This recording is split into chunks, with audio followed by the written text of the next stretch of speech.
Our next speaker has been a Toastmaster for almost an entire year. Very good. He joined as a method of improving himself. Now, the next speaker said that the animal that he is most like is a dolphin. And the reason is because dolphins live in a completely different universe to the rest of us. Yeah. So, could you please give your greatest welcome, your greatest roar to Osanda!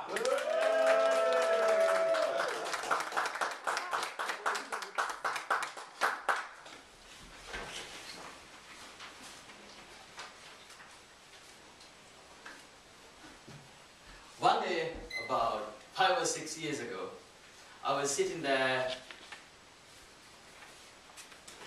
Give me 1 second.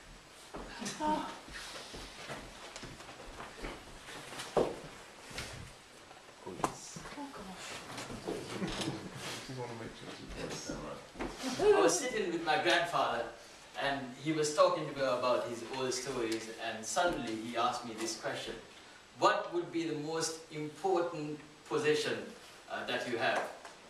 And being about 16, 17, and the computer being my life, I blurted out, my computer!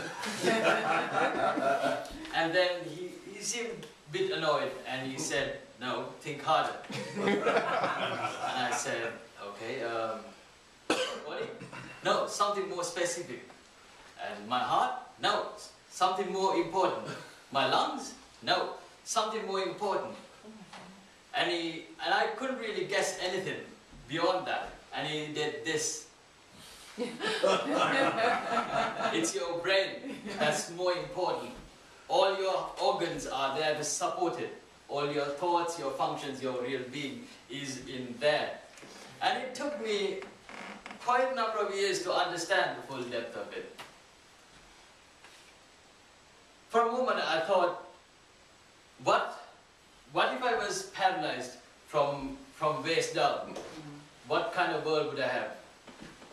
And still with the power of this, I could still be walking down the winding roads of the countryside, or exploring the savannas, or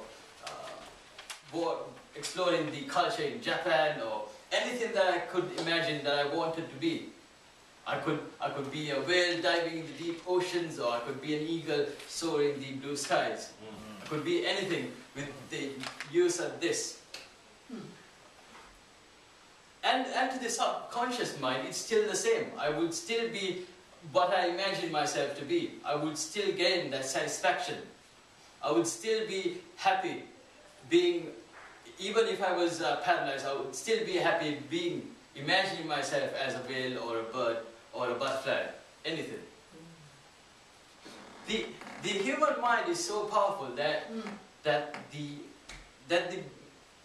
most core simulations of our technology first ran on this, on the human mind.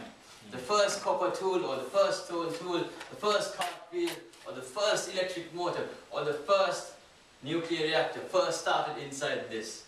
It was first run inside the human brain. And to those people who first imagined those thoughts, it would have been so bizarre, it would only be defined as magic. And still, it's true today.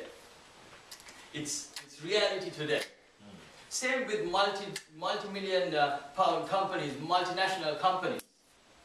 It first started out in here, and then it was inside. It was already running inside one man's head, and even before the company name was decided, or even before it was registered, it was successful. It was a successful, profit-producing company in here. That's right.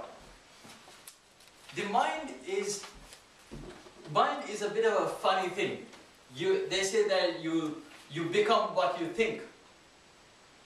Sometimes all of us would have the experience of analyzing some person, some inspirational character whose story drives us forward, you know. And if you analyze that person's characters, or if you analyze a whole handful of characters, you might identify that each and every person had a demon inside them. They had a whole army of demons inside them. And those demons were stopping that person from going forward. They were inhibiting him. And those demons were their own thoughts and their own thoughts and their ideas and their ego and their image about themselves.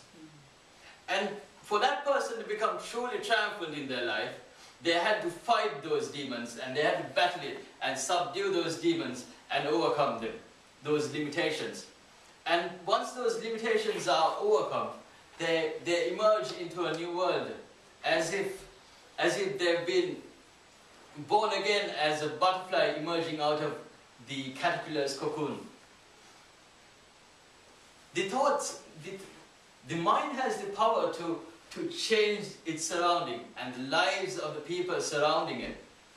And once you learn to observe your own machine working, the mind machine working, you can see what kind of inhibitions that you've placed on yourself, what kind of limitations that you've placed on yourself, and what kind of limitations that you've allowed the culture, your family, your friends to place on yourself and stop you from moving forward.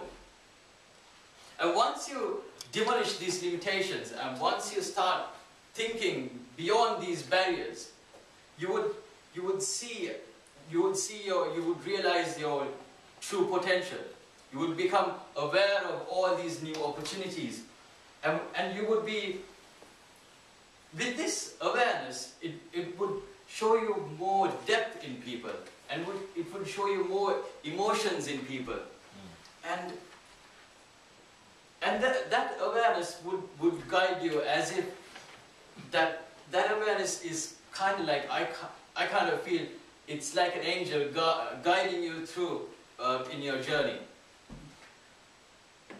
Once, a wise man once said that you should nurture your mind with the most beautiful and most pure of thoughts, because you cannot go higher than what you think.